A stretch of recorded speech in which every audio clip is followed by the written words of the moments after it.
प्राचीन भारत के एक पवित्र वन क्षेत्र में आर्षि वशिष्ठ का एक आश्रम था। घने वृक्ष, निर्मल नदियां और मृदुल वायु से घिरा वह स्थान ज्ञान, तपस्या और साधना का केंद्र था। वहां दूर दूर से शिष्य वेद, आयुर्वेद, ज्योतिष, युद्ध कला, योग और आत्मज्ञान सीखने आते थे। वहीं एक बालक था, आर्यक। वह एक ब्राह्मण परिवार में जन्मा था, किंतु शारीरिक रूप से दुर्बल और बुद्धि से कुछ धीमा था। जब अन्य शिष्य किसी मंत्र को एक बार सुनकर याद कर लेते, आर्यक को वही मंत्र याद करने में कई दिन लग जाते। वह बार बार गलती करता, अटकता और कई बार रो भी पड़ता। आश्रम के अन्य शिष्य उसका मजाक उड़ाते, कहते, तू यहां क्या कर रहा है? जंगल जाकर लकड़ी काट। लेकिन ऋषि वशिष्ठ ने उसकी आंखों में कुछ देखा था, एक जिज्ञासा, एक धैर्य और सबसे महत्वपूर्ण, अभ्यास करने का जज्बा। एक दिन आश्रम में एक परीक्षा रखी गई। सभी शिष्यों को वेद के मंत्रों का शुद्ध उच्चारण करना था। जो सही करेगा उसे यज्ञ में मुख्य आहुति देने का अवसर मिलेगा। सभी शिष्य उत्तम प्रदर्शन करने लगे। जब आर्यक की बारी आई, वह कांप रहा था। उसके हाथ पांव ठंडे पड़ गए। जैसे ही उसने पाठ शुरू किया, वह अटकने लगा। शब्द उलट गए, उच्चारण बिगड़ गया। सभा में मौन छा गया। कुछ हंसे, कुछ ने मुंह फेर लिया। आर्षि वशिष्ठ ने उसे रोका और शांत स्वर में कहा, पुत्र, अभ्यास ही ज्ञान की कुंजी है। यदि तुम्हारा अभ्यास सच्चा होगा तो एक दिन तुम सबसे आगे निकलोगे। उस दिन आर्यक ने प्रण लिया, अब मैं हर दिन सूर्योदय से पहले उठूंगा और जब तक शरीर थक न जाए अभ्यास करता रहूंगा। उसने अपने मन में एक श्लोक लिख लिया, नित्यम पठेत सदा वेदान अभ्यासे ही सिद्धया, न बुद्धिर्नैव वाक् चापी अभ्यासम विना चरेत। जो वेदों का नित्य अभ्यास करता है वही सिद्धि को प्राप्त करता है। बुद्धि और वाणी भी अभ्यास के बिना कुछ नहीं। अब आर्यक का जीवन बदल चुका था। वह सुबह ब्रह्म मुहूर्त में उठता, गंगा के जल से स्नान करता और फिर मंत्रों का जप करता। वह पूरे दिन उसी मंत्र का अभ्यास करता जो पहले दिन भूल गया था। वह ध्यान में बैठता, स्वयं को मंत्रों में डुबो देता। भोजन कम, अभ्यास अधिक। एक दिन वह नदी किनारे अभ्यास कर रहा था। तभी उसने देखा कि चट्टान पर जल की पतली धार गिरते गिरते उसमें एक गड्ढा बना चुकी थी। वह सोच में पड़ गया।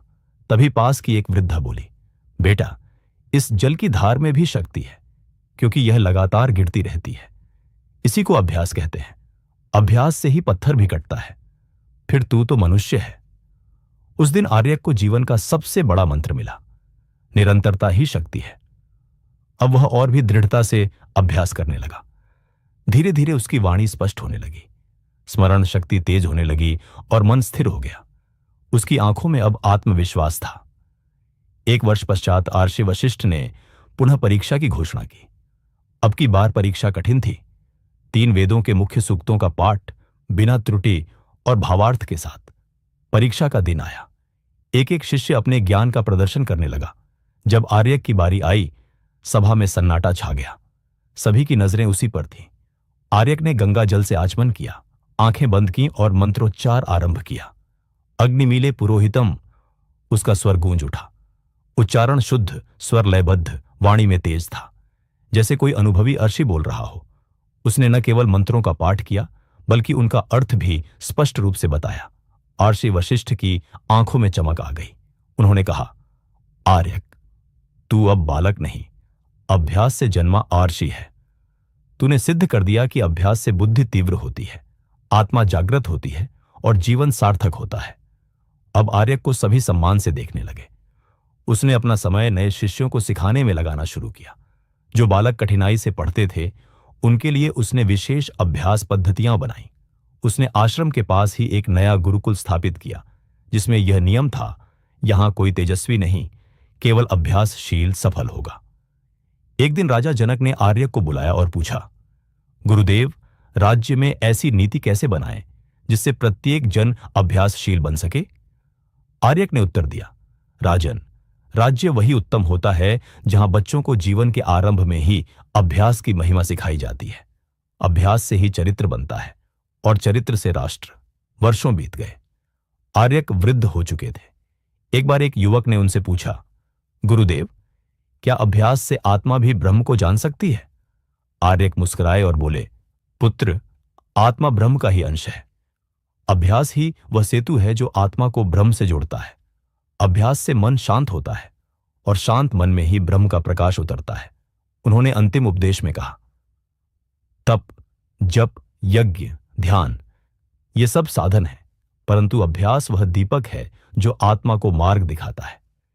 एक पूर्णिमा की रात हिमालय की गोद में ध्यान मग्न होकर आर्यक ने समाधि ले ली। उनके शिष्यों ने उनकी शिक्षाओं को संकलित किया और ग्रंथ तैयार किए। अभ्यासोपनिषद। आज भी भारत के कई गुरुकुलों में यह श्लोक प्रतिदिन पढ़ा जाता है। न अभ्यासात महान कोपि न लब्धमस्ति चिद्गतम अभ्यासे वर्धते तेज अभ्यासे जागते ब्रह्म।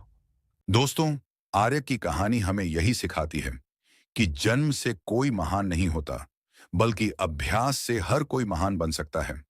अगर आप भी अपने जीवन में बदलाव लाना चाहते हैं, तो आज से ही अभ्यास को अपना साथी बना लीजिए। हर दिन थोड़ा थोड़ा आगे बढ़िए, क्योंकि निरंतरता ही असली शक्ति है।